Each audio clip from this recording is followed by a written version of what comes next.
Okay, hello. My name is Nick, and if you're watching this video, it's probably because you're looking for online tools that could be helpful in the classroom as an educator. Today, I want to highlight a particular one. It's called Menti. It is a free website, and it has a lot of really useful tools for engaging students in lessons. Just to give you a little background on how I discovered this resource, I was looking to have my students create a word cloud as a collaborative activity in the classroom. I was looking at different websites that offer this technology, and I stumbled across Menti. As I was looking through it, I realized, wow, there's actually a lot more useful tools that could be super helpful for lessons. And since then, I've been using it constantly. Menti is almost in every single one of my lessons, student teaching. It's in some way or another. I incorporate it just because it's so useful. So let me share my screen, and I want to kind of highlight some of the key features that Menti offers, Mentimeter or Menti offers. Okay, so as you can see, this is what kind of the homepage looks like, and it is a interactive software where you can have an interactive presentation, a quiz, survey, all the above. It provides real-time feedback from the students as they input their answers. I can see it displayed on the slide. Um, and the way it works is you can either just build a presentation from scratch using your own format, however you want, or they have these super useful templates that you can build off of. And I find that both of these methods are pretty easy to use, pretty intuitive, which is great. And the other big thing for me is students can join using a QR code or entering the code in their phones, right? Obviously, you can use Menti on a tablet, a laptop, Chromebook, or on the phones. But particularly in my case, my students don't have a personal tablet or Chromebook that they have access to in the classroom. So this is an easy way to incorporate technology to make the lesson more interactive, and all they need is their smartphone, which is great if your school doesn't offer laptops for your students. They just walk in, they scan the QR code, and they're in. Um, and I think really what makes this particular software special, besides for the reasons I mentioned, was the visualization of information that it offers. It really gives a great visual of the student data. It presents it in a way that's very intuitive, helps with that multimedia lesson planning, right? So some of the affordances that this software offers is it tracks the data in real time. So that's super great for a formative assessment. You can have the students hit the QR code, submit their answer, and that could be a formative assessment for your lesson, maybe a do now or an exit ticket.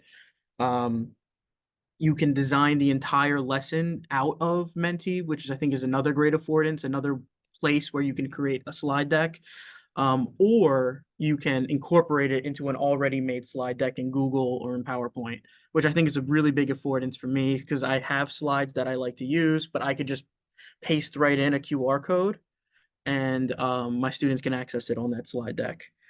Um, and I think another affordance is it allows for super intuitive and easy collaboration as a class, right? Whereas if you didn't have this technology, having every student present their answer on the board or on the wall might take a while. It might take a lot of class time. This is in real time. It's super quick, and it gives a really easy visualization of all the students' work. That being said, there are some limitations that I want to highlight as well. The main one being that if you're gonna use the free version, um, you're kind of limited in the amount of students you can have use it, right? So when I first started using it, I was just having the free account. It allows up to 50 participants a month. I teach 3 sections, each with like 30 kids. So that free participants ran up pretty quickly. But since it is something that I use all the time, I ended up going with the basic package, which allows unlimited participants. So that can kind of help minimize that constraint. Maybe even if your school offers to pay for this resource, even easier, right? But a constraint is the price if you're going to use this in a lot of your classes. Um, Another constraint is when students submit their responses.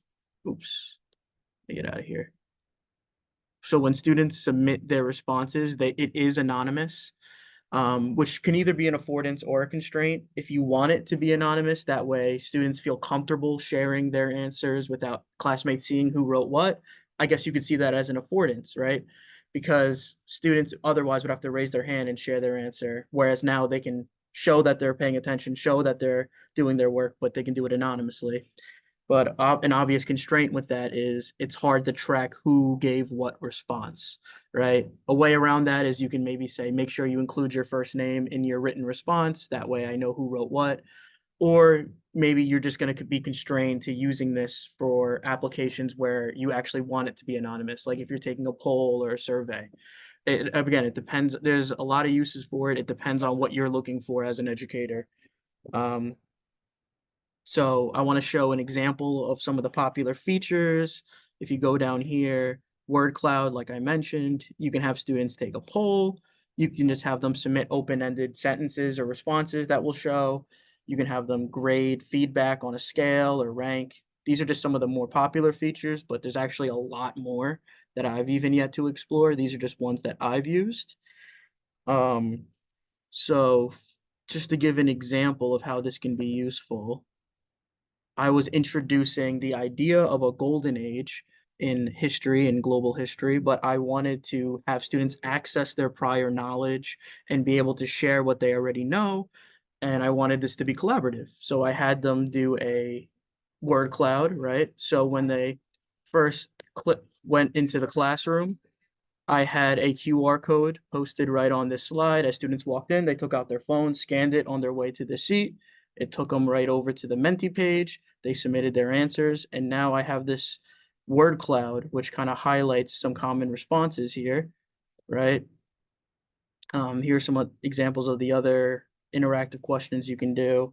Um, and I think if you're looking at the SAMR model, some of the it's in the least it's substitution, right? Because it's substituting the idea of having students just raise their hand and share what they think about when they think about the golden age, or if they're going to vote and hand in their response in a vote. Um, this directly replaces that. You can just have them submit it right on the QR code, right on the website. And I think a way it takes a step further into augmentation is because the responses of the whole group can be shown visually in a real time, which you can't really do without technology like this. And it's a much easier, it makes an easier process for the teacher rather than having to collect all the responses by hand and tally them. If you're doing a survey, you can just have it instantly data given to you. Um, and a modification, if we take it to that next step in the model, right?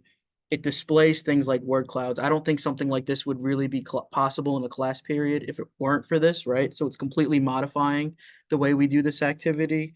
Um, to be able to accurately show more popular answers larger in a display like this, I think is a complete modification. And I'm sure there's many other examples, but this is just a quick example of how it applies to the SAMR model. Um, Obviously, this highlights the multimedia principles of learning, right? You can incorporate images into your Menti. You can display the data visually. This allows multiple access points for students, right? This is just another example of a bar chart. I had students vote on their guess to this question.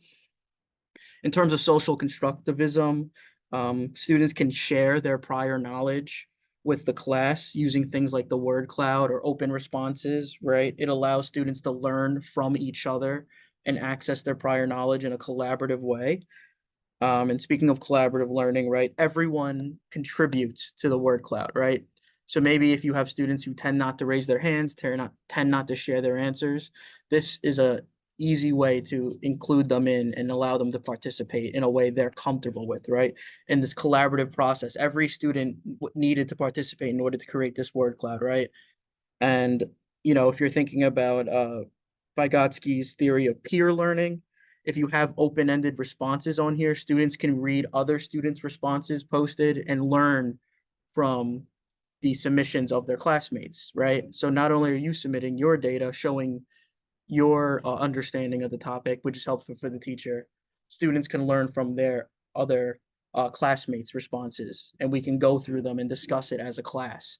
And it does it all in real time. It displays it visually, which I think is super helpful.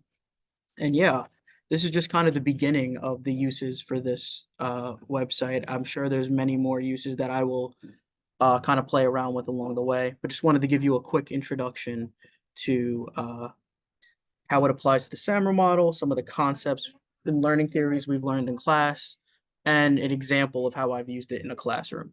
Hopefully this was helpful, and thanks.